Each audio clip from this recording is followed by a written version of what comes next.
மெய்மையாம் உழவை செய்து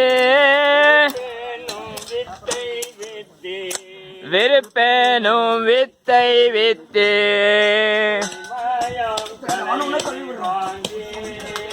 பொய்மையாம் களையை வாங்கி பொறையேனும் நீரை பாய்ச்சே செம்மையும் நோக்கி கண்டு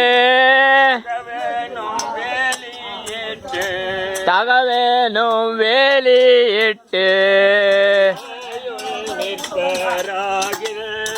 செம்மையுள் நிற்பராகில் சிவகதி விளையும் அன்றே.